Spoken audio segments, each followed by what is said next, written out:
All right, folks, the flood of 2016, Hurricane Matthew. I'm down a little section of the road I live on in my aluminum John boat with a 55-pound thrust trolling motor, and that's just enough to power me through the current. You see all the flood here. We've had an amazing amount of water come. I believe a lot of dams and levees west and north of here are breaking. This is the Waccamaw River. I'm pretty much in the Waccamaw River now. It's on our road. It's coming and it's not stopping. It's rose about 3 inches since yesterday. They expected it to stop rising today. Now they're saying due to the dams breaking that we may see a crest this evening. Then the water is probably going to hold the height, and a secondary rising will occur starting tomorrow, and we'll see another crest closer to the weekend. This is something we've only experienced once before. During Hurricane Floyd in 1999, we had water just a little bit higher than this. We got his boat tied up there. He's packed up and left, but we've seen water a little bit higher than this, about 8 inches to 10 inches higher during Hurricane Floyd. We got a cable right up above me here that I strung up 3 days ago when all this was dry, holding that big tree from falling on that trailer. We were worried that the water was going to get to the roots of it and make it fall, because it's already leaning. The roots are up out of the ground.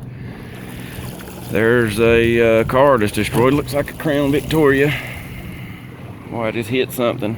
Go-kart's underwater. Winnebago's underwater. That back hatch there's a big generator. We attempted to use it, but it's flooded. This is amazing. This is amazing, people. The power of water is something you can never understand until you see it. It'll destroy everything. Luckily, my personal home is high and dry, but I can't sit at home knowing people are flooded, so I'm out checking on everybody this morning. Talked with a few people that are actually staying. Their houses are up on stilts. There's one right through those woods there.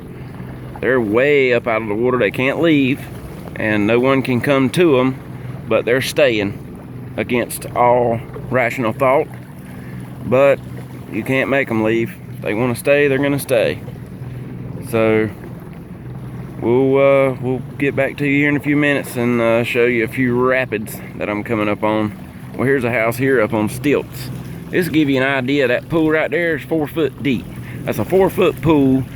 So the sides of it are probably 5.5 foot off the ground.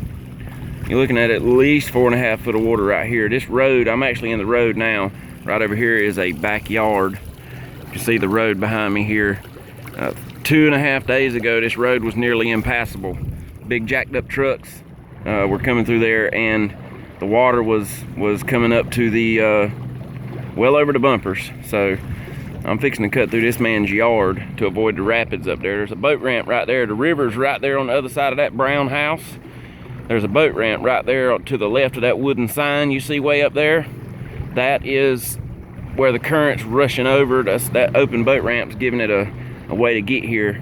These people's basements are just flooded, completely flooded. But you see the way they built after Hurricane Floyd, everything's up off the ground.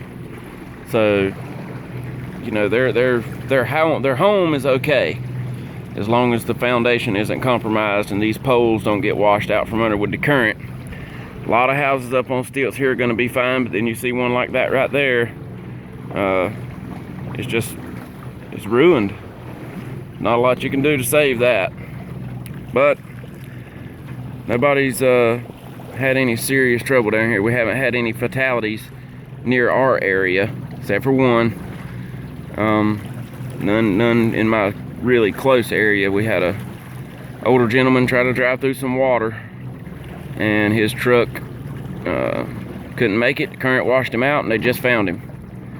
But stay out of the water. It's dangerous, people. All right, it's the NC Shooter. We'll see you on the next one.